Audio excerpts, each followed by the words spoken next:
Power in it. Yeah, it's less power, but this hook helps you went out from the distance. Sometimes you can do power. Come on, get it, get it, get it, get it, get it, get it. Move out the way. Move out the way. Move out the way. After visiting Crawford's camp, Bivol is now sure that Crawford has what it takes to defeat Canelo. The two had a brief sparring session in which Bivol emphasized on footwork. According to Bivol, Canelo generally finds it hard to keep up with movement in the ring.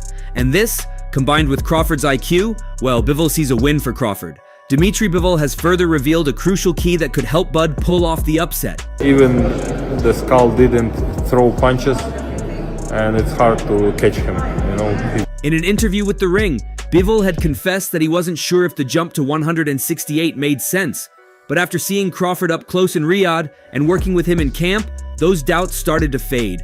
Bivol stressed that Crawford's style, switch hitting, sharp counters, and constant angles can give Canelo problems.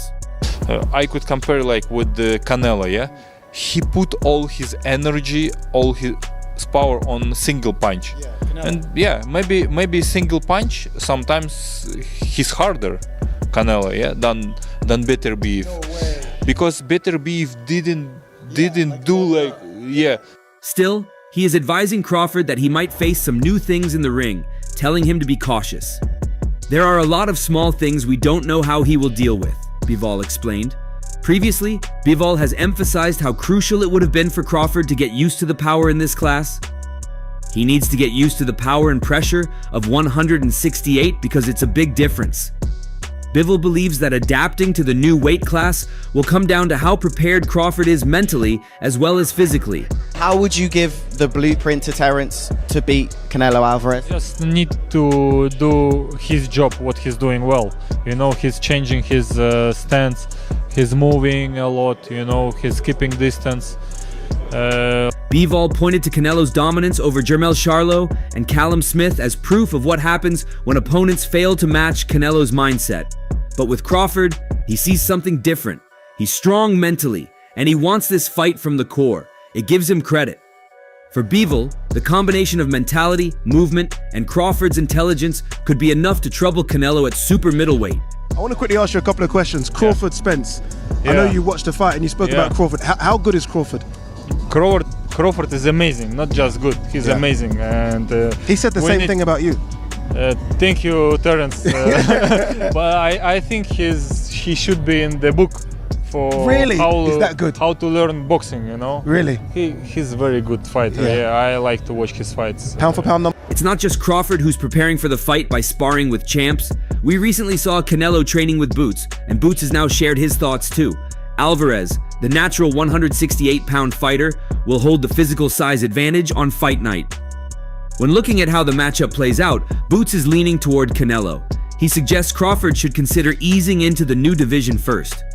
I think Crawford should take a warm-up fight at 160 just to get his body to feel with somebody a little bit bigger, he explained. The logic is that size adjustments take time, and going straight into a clash with a fighter like Canelo leaves no room for error.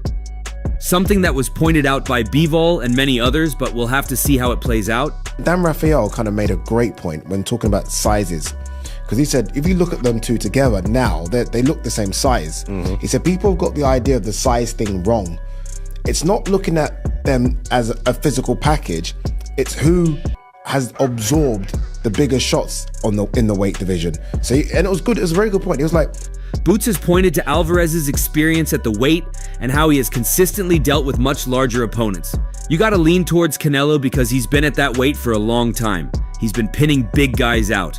He has further added that even though Canelo himself isn't the biggest at 168, he's shown power that translates against men who rehydrate close to 200 pounds on fight night. He'd be dropping these guys like that, Boots said. Everybody acting like Bud is the second coming of Mayweather. Y'all got the game fucked up. Mayweather actually didn't get hit. Bud gets hit by dudes that, like, who on Bud's resume is an equivalent of someone on Floyd's resume? So that's it right there. You know what I'm saying? Like, Floyd not getting hit by elites, Bud getting hit by non-elites, and somehow y'all think Canelo not about to touch him. For him, the physical reality is mostly clear. Crawford is moving into unfamiliar territory against someone who has not only campaigned at the weight, but proven he can hurt naturally bigger men. Still, Boots has acknowledged the intrigue surrounding the matchup. It's going to be a great fight. The fans want to see it, so be it.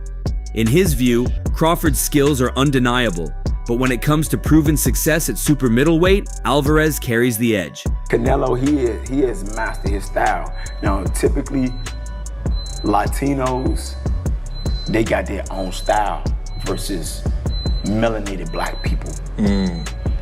Having like more rhythm, more flashiness and panache to their stuff, more swag. Yeah. We just fight different than other ethnicities. If you want to throw Amir Khan in there. Former Terence Crawford opponent Jeff Horn has also weighed in on the blockbuster fight, and his prediction captures just how unpredictable this clash might be. Horn, who knows Crawford's power firsthand after being stopped in the 9th round back in 2018, believes the outcome will swing on two extremes. On one end, he sees the possibility of Canelo Alvarez using his size advantage to bully Crawford early, overwhelming him before the smaller man can settle. On the other, he acknowledges that Crawford's patience, ring IQ, and accuracy could flip the fight in his favor if he withstands the early pressure. The others say like, no, that's 2 more weight classes. Like once he gets touched by Canelo, it's going to be different. I am concerned about him absorbing a Canelo punch, especially through the course of 12 rounds. We do know this about Canelo. He's going to slow down, you know. So I think if anything, Canelo would try to start fast and bang on him and break him down before he gets later. And he still got that kind of steam. But, you know, there's so many components that make a champion. Horn told Fight Hub TV, it's either going to be a stoppage early for Canelo, just trying to batter Crawford because of the size difference, or Crawford outsmarts him in there and clips him and tires him out using his boxing skills and potentially finishes Canelo later in the fight like he did with myself. He points specifically to Crawford's timing and precision as weapons that could eventually wear Alvarez down. He's got super accurate shots, and if he's able to weather the storm early from Canelo, if that's what Canelo's strategy is, that could tire him out. That would allow a window for Terence Crawford to start seeing if he is able to pick the holes and land the good shots. Horn went on to say that a late stoppage for Crawford is definitely possible. Crawford, Canelo, who you got? Crawford, Canelo? I still say Canelo. I got Canelo too. I still say Canelo. Ring IQ, I believe that Crawford has a bit more. Yeah. However, it's just the size difference. I think that where Crawford is lacking is that he should test the waters even with somebody at that weight class before facing Canelo. But hey, they say he's a dog, he's got shot in the head and drove to the hospital. These words come at a time when questions around Canelo Alvarez's form and longevity have been growing louder.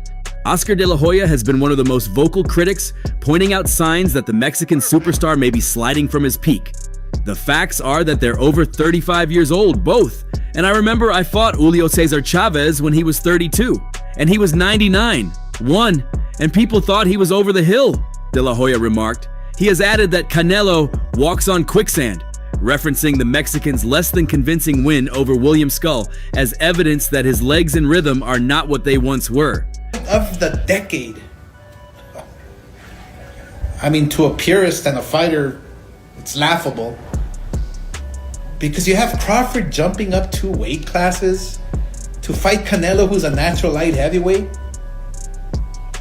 Crawford, who couldn't push back Madrimov. De La Hoya also gave credit to Crawford's versatility. Crawford is very, he's not one-dimensional. He can move, he can box, he can, I don't know how hard he hits to keep Canelo away from him, but I think it's going to be very interesting.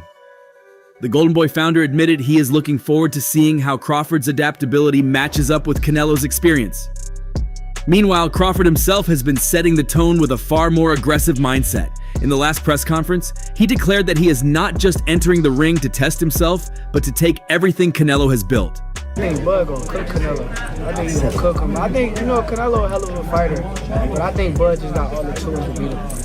Yeah. You don't think the weight difference is gonna be too big of an advantage? I think y'all make that something, I'm just going to keep it real, Crawford said. I'm hunting him, that's it. I'm hunting everything that he's got, and I'm gonna take it come September 13th. For Crawford, this fight is not simply another title bout, it's about cementing his name as the best fighter of his era by toppling one of boxing's biggest stars. The Omaha native, already a 4-weight world champion, has not shied away from promising a statement victory. "I want all the people in the stands that boo me. They are going to cry when they go home," he told reporters. The words underline his intent to deliver not just a win, but a performance that shakes the sport. You know, what about Crawford do you think can bridge the weight gap? Or like with you, what did bridge the weight gap? Because a lot of people are just saying, hey, Canelo's just too big for someone like Terence. I mean, that's true, but you know what? There's always a way. With voices like Jeff Horn acknowledging Crawford's potential path to victory, and Oscar de la Hoya questioning whether Canelo's best days are behind him, the intrigue continues to grow. The clash on September 13th will be more than a meeting of two champions. It will be a test of youth versus wear, skill versus size, and mental sharpness against years of experience. Both fighters bring legacy on the line, but the conversation around the fight suggests that more than belts could change hands that night. Well, what do you think?